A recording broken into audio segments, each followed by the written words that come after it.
તો નમસ્કાર દર્શક મિત્રો, સ્વાગત છે તમારું અમારી યુટ્યુબ ચેનલમાં। તો મિત્રો, વનપાલની જે છે નવા આરઆર છે તે જાહેર થઈ ચૂક્યા છે, એટલે કે નવા રિક્રુટમેન્ટ રૂલ્સ છે તે જાહેર કરવામાં આવ્યા છે।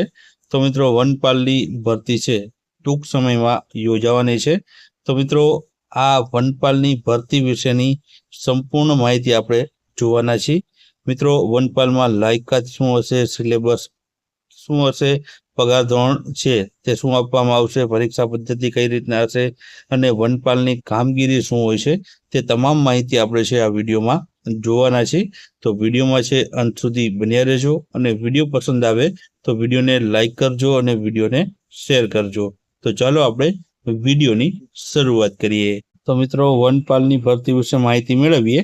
તો વનપાલની ભરતીમાં મિત્રો પોસ્ટ છે વનપાલ તરીકે વર્ગ 3ની આ પોસ્ટ પર ભરતી જે છે ટૂંક સમયમાં આવવાની છે। હવે એના વિશે વધારે માહિતી જોઈએ તો આની લાયકાત શું રહેશે, તો લાયકાત મિત્રો છે તે ગ્રેજ્યુએશન છે આજ વખતે રાખવામાં આવશે। મિત્રો, હાલ જે માહિતી મળી રહી છે તે મુજબ છે આવનારી વનપાલની જે ભરતી છે તેમાં શૈક્ષણિક લાયકાત છે તે ગ્રેજ્યુએશન રાખવામાં આવશે તેવું મિત્રો છે હાલ જે છે જાણવા મળી રહ્યું છે। ત્યારબાદ આગળ વાત કરીએ તો આના જે ફોર્મ છે તે જિલ્લા વાઇઝ ભરાવાના છે કે કેમ, તો મિત્રો વનપાલની ભરતીના જે ફોર્મ છે જિલ્લાવાર ભરાવાના નથી, ફક્ત એક જ ભરતી છે તે સમગ્ર ગુજરાતમાં આવવાની છે।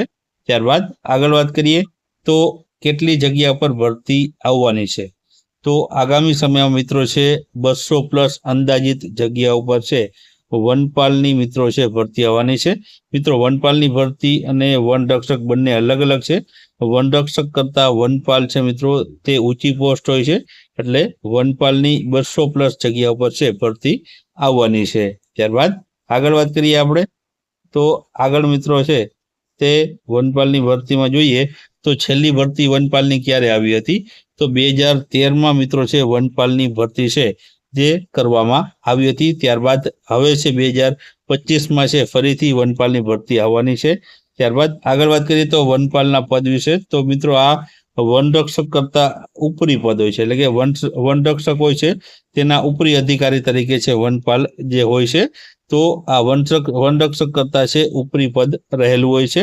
ત્યારબાદ આગળ વાત કરીએ તો વનપાલની જે છે કામગીરી શું હોય છે, તો મિત્રો વનપાલની મુખ્ય કામગીરી હોય છે કે જે વનરક્ષકો હોય છે તેના કામો છે તેનું સંચાલન કરવાનું હોય છે, અને જે છે વનરક્ષક જે છે વનપાલ હોય છે તેમણે પોતાના ઉપરી અધિકારીઓને છે તેના જે છે માહિતી અથવા તો રિપોર્ટ તેને છે આપવાનું હોય છે। તો આ વનપાલનું કામગીરી રહેલી હોય છે। ત્યારબાદ આગળ વાત કરીએ તો કાર્યક્ષેત્ર ક્યાં હોય છે, તો એક સેશનમાં મિત્રો છે જેમાં ઘણા બધા બીટનો સમાવેશ થાય છે તેમાં મિત્રો છે આનું કાર્યક્ષેત્ર રહેલું હોય છે। મિત્રો, વનરક્ષકમાં એક બીટ જ હોય છે જેમાં વનરક્ષકને કામ કરવાનું હોય છે, જ્યારે વનપાલને છે અહીં એક બીટ આખું હોય છે, બીટનો જે છે સેક્શન હોય છે આખું, જે સેક્શનમાં તેને કામ કરવાનું હોય છે, જ્યારે વનરક્ષકને એક બીટમાં કામ કરવાનું હોય છે, અને આ વનપાલને છે મિત્રો એક આખા સેક્શનમાં બીટનો બનેલો હોય છે તેમાં છે તેનું સંચાલનનું કાર્ય કરવાનું હોય છે। ત્યારબાદ આગળ વાત કરીએ આપણે તો આગળ મિત્રો આ ભરતીમાં છે તે વનપાલની ભરતીમાં જોઈએ તો પગાર ધોરણ છે આમાં કેટલો આપવામાં આવશે, તો મિત્રો જે છે પગાર ધોરણ છે 2400ના ગ્રેડ પે ઉપર 26,000થી પગાર ધોરણની છે શરૂઆત થાય છે અને 60,000 સુધીનું પગાર ધોરણ છે વનપાલમાં છે આપવામાં આવતો હોય છે। ત્યારબાદ આગળ વાત કરીએ તો પરીક્ષા પદ્ધતિ છે આમાં કઈ રીતના હોય છે, તો વનપાલની પરીક્ષા પદ્ધતિ મિત્રો 2 રીતના હોય છે। પહેલી છે જે પરીક્ષા હોય છે તે લેખિત પરીક્ષા હોય છે, અને બીજી પરીક્ષા છે શારીરિક કસોટી આપવાની રહેતી હોય છે। તો આ પ્રમાણે 2 પરીક્ષાઓ છે જે આપવાની રહેતી હોય છે। ત્યારબાદ આગળ વાત કરીએ તો લેખિત પરીક્ષામાં મિત્રો છે 200 માર્કનું એક પેપર તમારે આપવાનું રહેશે, જેના 100 ગુણ છે, એટલે કે દરેક પ્રશ્નના 2 ગુણ છે રાખવામાં આવેલા હોય છે। આમાં મિત્રો છે નેગેટિવ માર્કિંગ છે 0.25 છે જે આમાં લેખિત પરીક્ષામાં જોવા મળવાની છે, અને 3 કલાકનો જે સમયગાળો છે આ પેપર માટે છે આપવામાં આવતો હોય છે। તો આ પ્રમાણે લેખિત પરીક્ષા હોય છે। લેખિત પરીક્ષા મિત્રો છે જે આપવાની હોય છે તેના વિશે વધારે માહિતી આપણે જોઈએ તો લેખિત પરીક્ષાનો જે અભ્યાસક્રમ છે તે કંઈક આ પ્રમાણે મિત્રો છે રહેલો છે। જેમાં તમે જોઈ શકો છો જનરલ નોલેજ છે, તો જનરલ નોલેજના છે 25% પ્રશ્ન પૂછાશે. ગણિતની વાત કરીએ તો ગણિતના છે તે 12.5% પ્રશ્ન પૂછાશે. ગુજરાતી ભાષાના છે તે પણ 12.5% માર્ક પૂછાશે અને પર્યાવરણ અને ઇકોલોજીના છે 50% પ્રશ્ન પૂછાશે. આ પ્રમાણે છે તેનો સિલેબસ છે રાખવામાં આવેલો છે. સૌથી વધારે મિત્રો પર્યાવરણ અને ઇકોલોજીને લગતા પ્રશ્ન છે 50%, એટલે કે 50 જે છે જે 200 ગુણમાંથી 100 ગુણના તો તમને છે પર્યાવરણ અને ઇકોલોજીના પ્રશ્ન છે જોવા મળવાના છે. ત્યારબાદ આગળ વાત કરીએ તો આમાં જે છે શારીરિક કસોટી છે તેમાં જે છે ફિઝિકલ જે છે શારીરિક કસોટીમાં કઈ કઈ રીતના હોય છે તેના વિશે વાત કરીએ તો પહેલાં મેલ કેન્ડિડેટની વાત કરીએ તો મેલ કેન્ડિડેટને છે 150 મીટર રનિંગ 6 મિનિટમાં પૂર્ણ કરવાની રહેશે. એક સર્વિસમેનને 6.30 મિનિટમાં. મહિલા કેન્ડિડેટને છે તે 150 મીટર રનિંગ નહીં આવે, તેને 800 મીટર રનિંગ આવશે. તો મહિલા કેન્ડિડેટને 800 મીટર રનિંગ છે 4 મિનિટમાં પૂર્ણ કરવાની રહેશે અને એક સર્વિસમેન મહિલા ઉમેદવાર હોય તો તેને 4.20 મિનિટમાં પૂર્ણ કરવાની રહેશે. ત્યારબાદ હાઈ જમ્પની વાત કરીએ તો પુરુષ ઉમેદવારે 4 ફૂટ અને 3 ઇંચ હાઈ જમ્પ જે છે મારવાનો રહેશે અને એક સર્વિસમેનને 4 ફૂટ મારવાનો રહેશે. મહિલા ઉમેદવારને 3 ફૂટ હાઈ જમ્પ મારવાનો રહેશે અને જે છે એક સર્વિસમેન મહિલા ઉમેદવાર હોય તો 2 ફૂટ અને 9 ઇંચ છે તે જે છે હાઈ જમ્પ મારવાનો રહેશે. લોંગ જમ્પની વાત કરીએ તો લોંગ જમ્પ છે 15 ફૂટ છે તે મારવાનો રહેશે મેલ કેન્ડિડેટને અને એક સર્વિસમેન મેલ કેન્ડિડેટને 14 ફૂટ છે તે આ લોંગ જમ્પ છે મારવાનો રહેશે. મહિલા ઉમેદવારની વાત કરીએ તો તેને લોંગ જમ્પ 9 ફૂટ મારવાનો રહેશે અને એક સર્વિસમેન મહિલા ઉમેદવારને 8 ફૂટ જે છે મારવાનો રહેશે.